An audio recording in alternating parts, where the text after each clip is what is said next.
Hi, I'm Nish Kumar. I'm a stand-up comedian and I'm obsessed with two things, politics and myself. And I'm Coco Khan. I'm a journalist who is maybe not so obsessed with Nish, but I do care about politics and figuring out how it can work better for us. How do you think it can work better for us, Coco? Well, I think we need some solutions. Yeah, we're going to talk to some of the biggest experts in our new podcast, Pod Save the UK.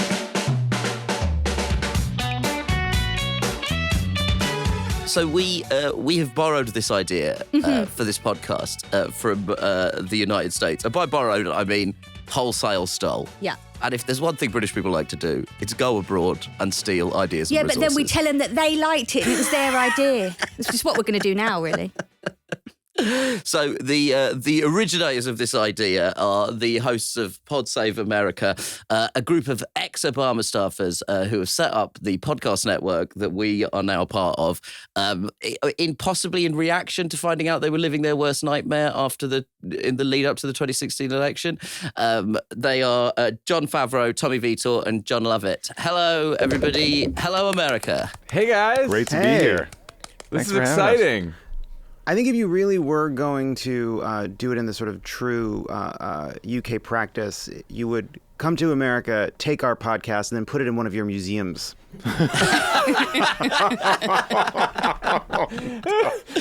Wow. You joke about that. Have you seen Mark Maron recently? No, that's because we put him behind glass in the British Museum. Nice. It's just frozen there. Cool. Yeah, exactly. We're coming for Rogan. Actually, you can keep Rogan. Yeah. We're fine with you keeping Rogan. Yeah. The supplement bill would be too high for you guys. Put him in the Ashmolean with the last dodo. Gosh, wow, we're getting some references in didn't here. I'm even feeling know very that. Yeah, threatened. no idea. Where'd you get that from? That's right. That's right. Ooh. Hey, that's right, everybody. Oh, my goodness. Buckle up. I know 3 things. Just like on the podcast we do. Exactly. Okay, all right. Well, gentlemen, let's cast our minds back. Let's think back to 2017, which was only 6 years ago, feels like, I guess time really does fly when you're suffering very deeply. And that was the year that Trump was installed in the White House. And that is when you fine gentlemen decided, no, I'm not going to give up on my progressive dreams. No to marijuana farming. No to starting a yoga retreat. I'm going to do politics. So I guess I just wanted to ask, what were you saving America from? Yeah, I mean, look, in 2016, we thought that Hillary Clinton's freight train of a candidacy would win, and that podcasting would be some hobby of ours. But then much like most trains in America, it derailed. Jesus Christ.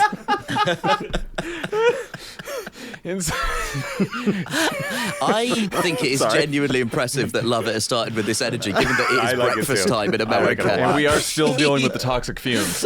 Yeah. So when Trump won, the three of us... Whatever is in those giant glasses, I would like some of it. You guys have come out spicy, and I respect it. So when Trump won, the three of us decided there wasn't a real counterweight to the Murdoch empire and other right-wing propaganda outlets, so we decided to start Crooked Media and Pod Save America, which is the podcast. But you must have had an idea in your brain. I mean, I know it's very... I feel like I'm going to say, what were you saving America from? And you're going to say Donald Trump. And like, okay, yeah, we can accept that. But there were other things there, right? There were other things that were concerning you, that were growing. I just wanted to hear kind of what those things were and how far you think you've come. Yeah, I mean, Trump was a symptom, right? For someone like Trump to get within 100 miles of the office of president meant that a lot of things were broken. And we started Crooked Media not because we felt like we knew what needed to happen, or even that we had any idea how to save America. It was sort of a joke. The name was supposed to be a joke. But it was that we felt like there were a lot of people trying to figure it out. And we thought the answer was going to come from progressives deciding not to give up and not to become cynical, but to turn their sense of frustration and their anger and their anxiety about what was happening to the country into actual positive engagement and activism. Yeah, I think, clearly you guys have noticed as well, the rising tide of authoritarianism all over the world is pretty scary and has been for some time. And the antidote to that is democracy. But for democracy to work, you had to have people participating in democracy and paying attention to politics. And there's a lot of good reason for people to be cynical about politics here in the U.S. and all over the world. And so we hoped that instead of another media organization that kind of fed people cynicism about politics, that we could actually help people understand not just what's broken, but what they can do to fix it. I hope you're taking notes, Nish. This is basically a job description they're giving us here. I don't know. You're the journalist. I'm just here for my raw sexual magnetism. I see. Okay. So I'll be sending that to hr@crooked.com. Thank you for that. How important was sort of making a kind of solutions-based approach, like not just sitting there and diagnosing problems, but actively? I mean, you guys have been involved in lots of different campaigns to get the vote out in various elections. How important is a kind of solutions-based focus for you guys? Incredibly important. I mean, I think you guys have seen that the Republican Party has an easier job, like the Tories do, because they can run down government. They can say it's ineffective, it doesn't work, let's just cut taxes, let's give everything back to the people. And then when government fails, because it's been underfunded thanks to austerity or budget cuts or whatever it is, they say, aha, I was right, I told you. So I think we're fighting against Republicans, but also against fighting cynicism that comes from seeing these kind of failures. And we needed to try to find a way to help people think, okay, I have agency here. If I get involved, it will matter. I can actually make a difference, especially if we do it at scale. In the years that you've been doing it, what's been the most surprising solution?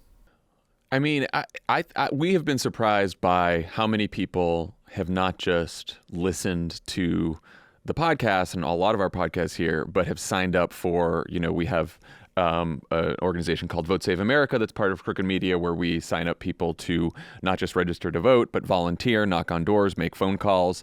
And we've had like hundreds of thousands of people do that, many of whom have never participated in politics before in their lives, but are now because they are genuinely worried about sort of the direction of the country and the world.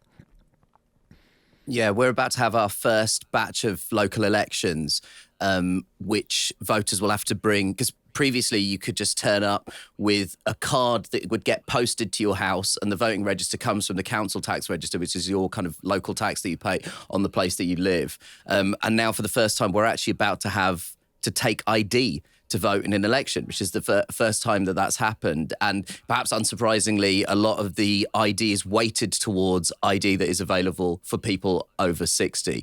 How much do you think that there is a kind of contagion going on between our two countries, and has been for like the last kind of 7 or 8 years, where the sort of conservative parties have kind of been idea swapping?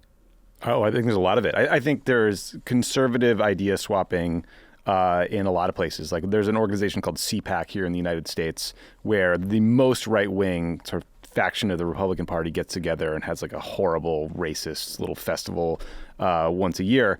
They've exported CPAC to Hungary. And I think Viktor Orban might have dropped by. They've been doing it in Brazil under Bolsonaro.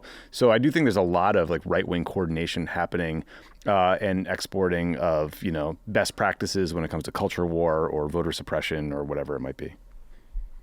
I would love to say that we'd see that here, but our own Keir Starmer won't go and join our own progressive groups on the picket line when they're protesting against climate crisis. So I don't know. It would be a fun party, though. Maybe that's something we could organise. Absolutely. I like it. As three people who are politically engaged and interested in global events, I'm interested in your perspective on what you think the UK needs saving from. I look over at you guys and your politics, and I see a Tory party that is and probably should be reeling after Boris Johnson and Liz Truss and now Rishi Sunak, hopefully is on its last legs, but they seem to be deciding, okay, are we going to fully exploit culture war issues like the American conservatives have, or are we going to take a better path? I also see Labour trying to figure out its identity. It seems like they know they're sitting on a lead, and they're trying to decide, are we going to be big and bold, or are we going to be cautious as we go to the next election when it's like May 2024?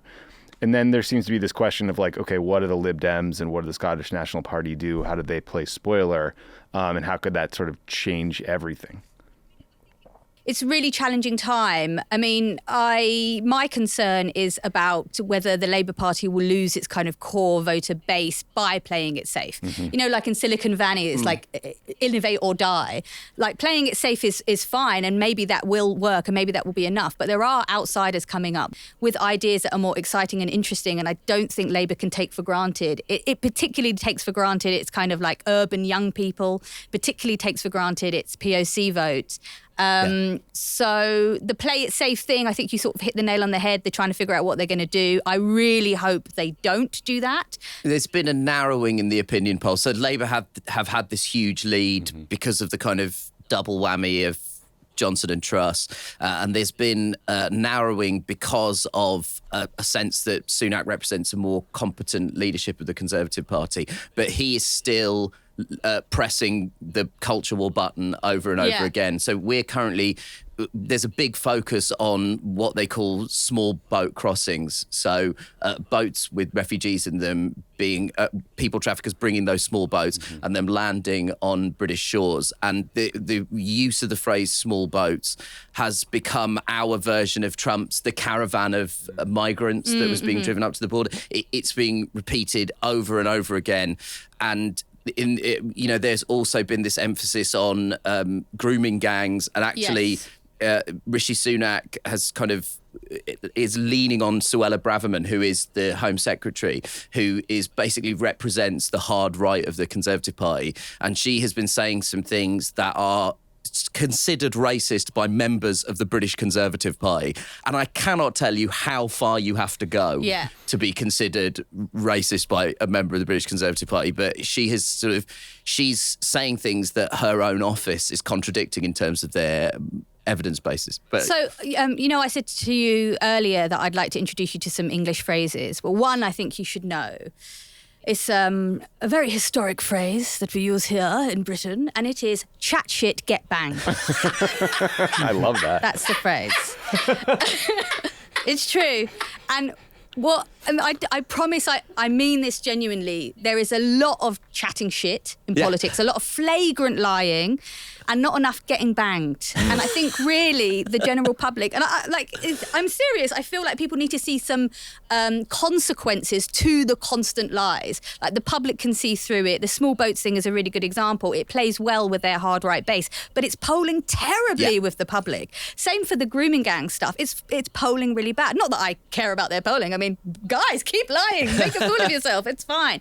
But I do wonder about the corrosive element and what it will do to how we do politics if this is the tactic that we take. We're just going to lie all the time. No consequences. Tell you what, okay, let's agree. Pod save campaign number 1, politicians get banged. What do you think? I think that means something different over there. I do wonder about that phrasing. I don't think there are a lot. I mean, well, talking shit and getting banged is like a good Friday night over here.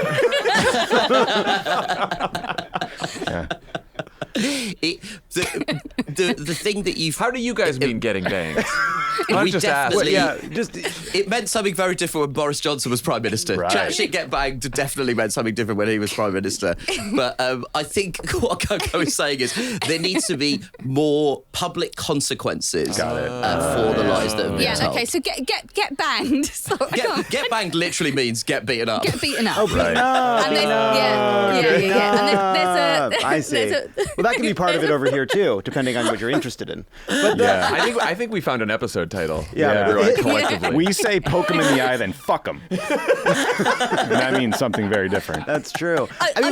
It's interesting though what you're saying though, because I think we went through. We have a similar dynamic. We've had, they go on about the caravans and there's meth in the Skittles and there's all these news cycles over here of conservatives trying to drum up fear and get their base all riled up. And actually the press falls for it. There's a lot of Democrats worrying about how effective it's going to be. But we've had a couple elections where the kind of caravan right-wing fear-mongering around immigration hasn't really worked for them when it actually came to the vote. And I wonder if you're feeling like there's a similar dynamic hopefully playing out over there. Well, the concern is, it's polling very badly, and despite the gap narrowing, there's still a big lead for Labour in the opinion polls. But the concern here is more closer to what something Tommy was alluding to, which is Labour needing to be bold. And I think the problem at the moment is it's very difficult to articulate fully what the Labour Party stands for. Yeah. And there is a danger. In 2010, David Cameron basically sort of ran a campaign against, at that time, a very unpopular Labour government. We were mired in the absolute depths of the financial crisis. But he ran a campaign basically on, I'm not Gordon Brown, and I'm a cool Tory who likes the Smiths, which later it turned out he did like the Smiths, but just sort of Morrissey's more recent stuff. But he, at the time, there wasn't any sort of cohesive vision for what he was going to do with the country. And he managed to not win that election. Like, he did win it technically because he entered into a coalition with the Liberal Democrats that ended up being quite sort of politically fraught and damaging. And he basically only got out of it by promising the Brexit referendum. And so the fear here is that it's possible to win an election and not win an election. And like, if Labour can't do enough to animate their base and offer something to the public. Yeah. I completely understand why a lot of people feel disillusioned with the Labour Party. I personally have been very supportive of the strikers. I don't see why they couldn't have people in the shadow cabinet sort of stating their support for it. I didn't think that was a big deal. We've kind of been gripped by basically a national strike effectively over the last 3 months, just a string of different industries and all across the public sector. At the moment, there's been a junior doctor strike. There's also been a train strike. So it's been a really interesting thing to see the Labour Party, which is a party that formed out of the trade union movement, seem to be keen to distance itself from striking trade unions. And yet again, going back to the polls, the public tend to support the strikers, particularly when we look around the NHS. I don't think it's too much of an exaggeration-ish to say that the NHS is kind of sacred to us. It's probably the only thing that we have in the UK that we all agree on, we all want to support, not the monarchy, certainly not Manchester United. That is the one thing we really believe in. And so it has been sad to see Labour play it so safe that they might actually alienate themselves from the people that would ordinarily be on their side. Is there something is there something the Labour Party can learn from the Biden campaign? Well, listening to you guys talk about this, I was like, man, the similarities between our politics and your politics are striking because the conversation, is the Democratic Party bold enough? Does it stand for anything? Is a conversation we've been having in this country for the last 20 years, as long as I've been in politics. I was gonna say 200. Yeah, right. And there is something about, I think, left of center parties all over the world right now where they sort of exist now in opposition to this sort of right-wing authoritarian impulse that's sort of taking over conservative parties all over the world.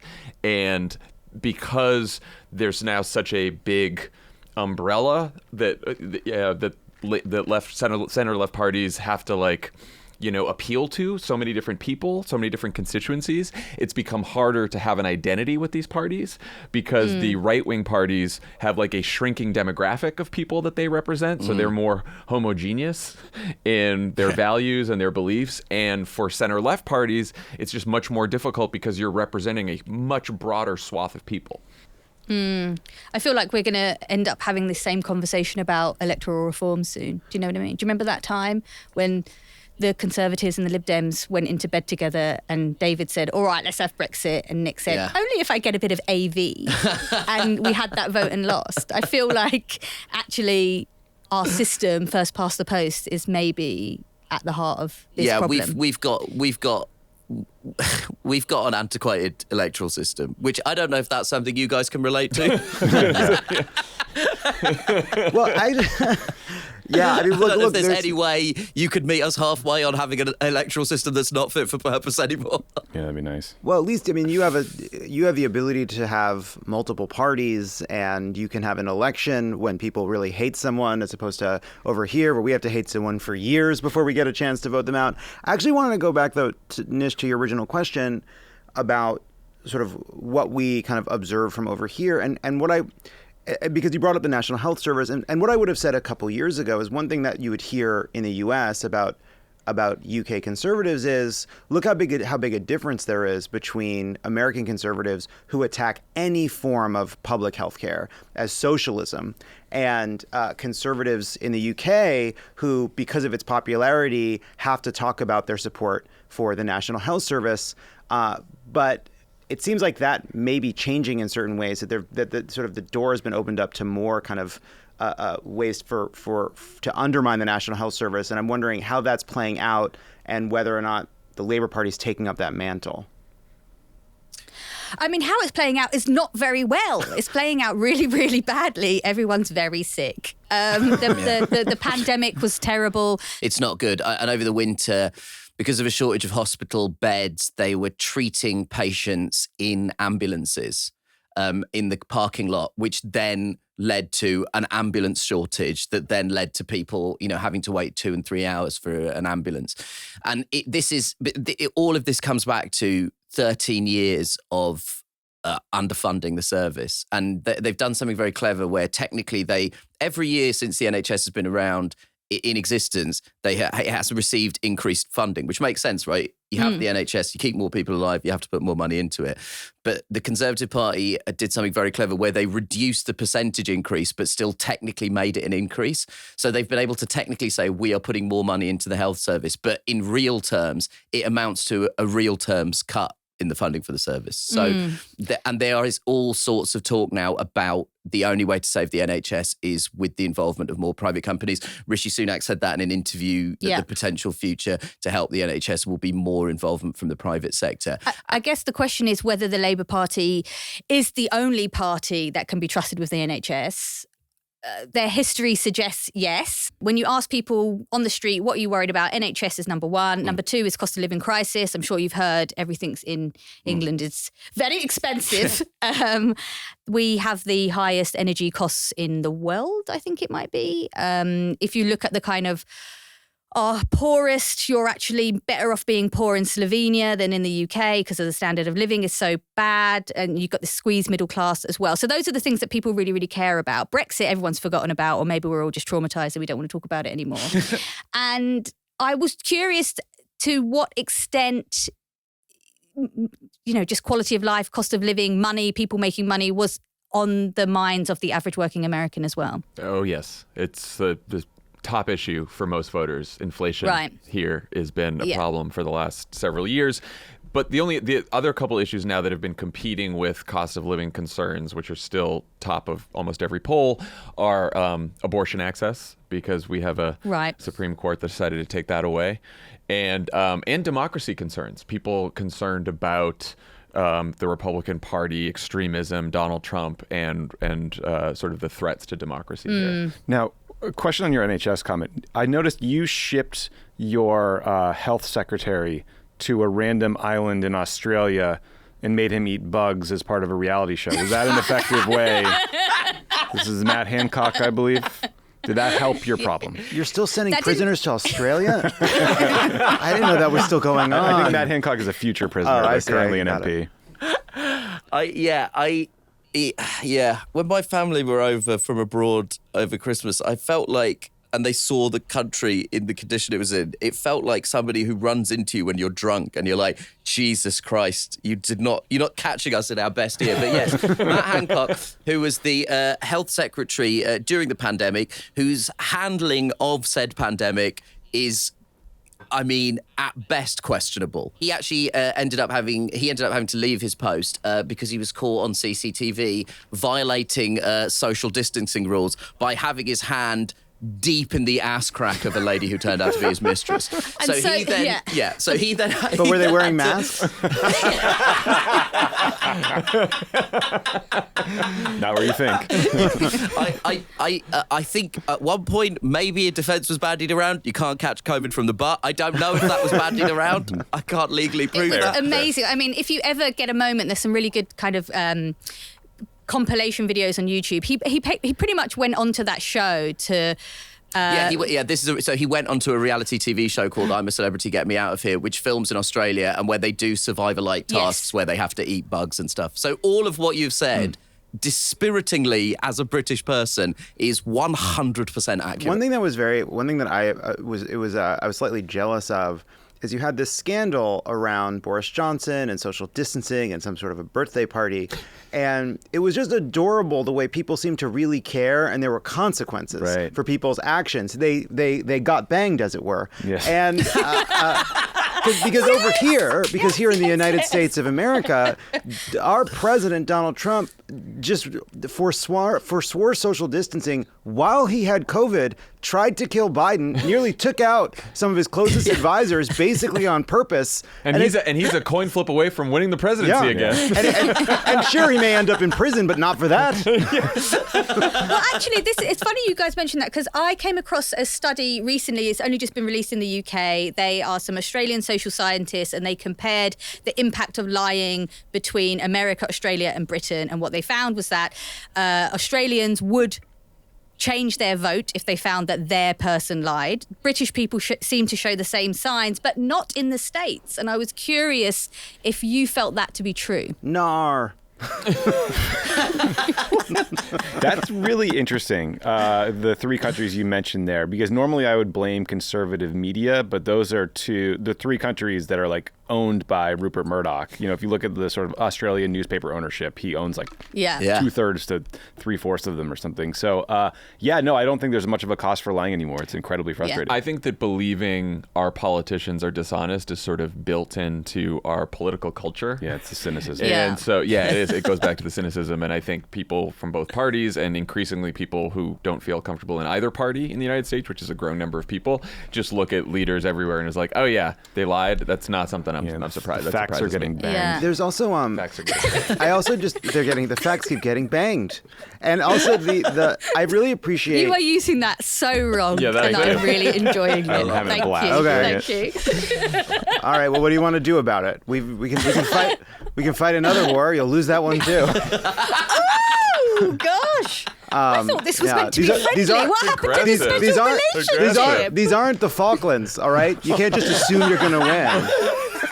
A Falklands What burn. is It's going a on? deep. That's two. It's gone That's my deep second one. for the burn. But what I was going to say is, there's a culture. It seems like there's a culture where people are expected to and actually take part in really hard questioning. You have question time. You have people bickering and asking each other questions on the floor of the parliament, and we just don't have that. A lot of our, especially conservative politicians, they go weeks, months, even years without facing a hard question. Like nobody. And if you ask Ron DeSantis a tough question, he physically shuts down. Yeah.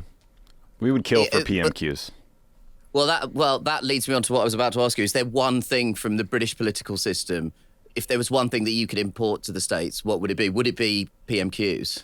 I think it's very cool that when your party wins, then it gets to implement their agenda. We don't have that. We don't have that here. Like it's like you don't have like a Joe Manchin or a Kirsten Sinema just like holding up the whole agenda when the entire rest of the party and Banging your agenda. Banging your agenda. Still probably not. I don't think that's right. Still not accurate. Still not right. But this is great. Like you have a majority of the country. They went out. They voted. They installed a government. It has majority support, and then like 2 senators just hold up the whole thing. I think it's very cool that you get to implement your agenda if you win. So can I ask you about the special relationship? Not as, which is obviously on thin ice at the minute with all these Falkland references. Yeah. Don't really know where Love to go. is one more deep burn away from me restarting the Revolutionary War. Okay. But do you think it actually exists, or is it bigger in our mind than perhaps yours? I think it exists. I think there's no country with which, lawmakers are closer than the U.S.-UK relationship. And that goes sort of like down the chain. There's like intelligence sharing, there's conversations, state visits, etc. I think it's a real thing. I will just say that, and Tommy says that as the person who's responsible for moving the Churchill bust out of the Oval when Obama was president. That was Tommy. I will say that your media, for some reason, just like surfaces every insecurity possible about this. I guess in service of like damaging Barack Obama at the time, but worrying about a bust or whatever. It was very stupid. Oh, when that we're big on busts and statues over here. When that happened, a local politician said that it was because of the, and this is his specific words, the part Kenyan president's ancestral dislike of the British Empire. And you know what we did to that man? We made him prime minister. That's right. I recall. I mean, you know, Thank you, Boris. we did make it up to you guys because Barack Obama did give the Queen an iPod. What the fuck were we thinking? Oh my, it wasn't even So a I good thought- one. It was like a I thought, nano. yeah, all's well that ends well. Oh, what do you get the woman who stole everything? I always felt that the whole God rest special her soul. relationship thing was like that the Americans say that to like every girl. You know what I mean? That's how I always felt. There is a video compilation of President Obama in various meetings in the Oval with different prime ministers and leaders from around the world saying, "Wow, Denmark, you really punch above your weight. It's great to be here with. It's great to be here with the leader of Poland. Poland really punches above its weight. Everybody punches above their weight when they're visiting." Let's see how special this is. Would you guys trade Trump for Boris straight up? Well, I mean, actually, the thing about Trump is that if he was our prime minister, he would be so repugnant to everyone, he wouldn't last long. So it might be quite kind of That's what we thought. strategic to Yeah, swap. Wishful Like thinking. us in 2016. Yeah, must be nice thinking that. No, but we already have it. We already have The Apprentice, and it's Alan Sugar. Like, I mean, what Yeah. else can he give us? I'm less sure about that. I think that, like, having seen the Conservative Party line up behind any leader possible, I've got absolutely no confidence that if we swapped Boris for Trump, everything wouldn't have happened exactly the same.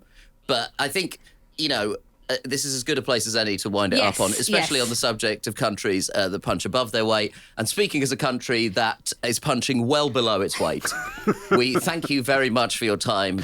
God bless America, I guess. Sure. Yes, okay. And right back at you. Also, I'm so touched that you didn't mention the monarchy once. I was dreading it. I know. I was like, oh Look, God, I've they're been going to waiting. mention the king. They're going to mention the They king. had a laugh about how they gave the Queen a fucking iPod. Yeah, I know. I do not I do not understand how you tolerate those people having all those rooms in Buckingham Palace. Get them out and turn it into apartments. It's enough. Yeah, but the problem is, if we got them out and removed them from apartments, because of the location in central London, we'd be trading our royal family for the Saudi royal family. We got one last message for you guys. Okay. Hey, Nation Coco, it's Joe Biden. Here's the deal. I was actually part of the original Boston Tea Party and threw your shitty piss water into the harbor myself. But let's let bygones be bygones. I just wanted to wish you the best of luck and apologize for Lovett making fun of your racist museums. Who did you get to do that? It took a lot of work to get that from Joe because he was in Dublin. Yeah. But He did a voice memo. He did a voice memo. That's I really hope they auditioned people for that. That's what I want. That's AI Joe Biden. that's And, AI. Okay. yeah, Tommy's the best practitioner of AI Yeah. Joe Biden messages in the country. It's right the only now. pitch I got. I'm an aging knuckleballer. We are so excited for Pod Save Me the too. UK. Me Like, too. this is just, it's going to be very, very exciting. And this was great. This was This fun. was fun. We should Yeah. do this more. We should do this more often. Truly, Right. misery Let's do a loves check-in. company. You know what I Yeah. mean? Like you Yeah. guys, we've Yeah. all been living like a parallel nightmare. Next time you vote to sever ties with Europe or something, we should get together. I think the next vote is us voting to I'm leave the Earth's genuinely crust. winded by this attack. These attacks. I'm not even. I wouldn't even consider myself a nationalist, but I'm getting ready Yeah. to send this to MI5. What are we going to do about these people? Hey, question for you guys. Did they find a new home for the corgis or bury them in the pyramid? No, Like she's the pharaoh. No, the corgis go in with her. Right. Did you not know that? She is recently deceased, John. Okay. You know that, right? Yeah, We and don't may her speak memory ill be a of the blessing. dead. Whatever. Prince Andrew got the corgis. Oh, really? Exactly. Yikes. To hear more from John, and Tommy, subscribe to Pod Save America. Pod Save the UK is a reduced listening production for Cricket Media. Subscribe wherever you get your podcast. First episode drops on May the 4th.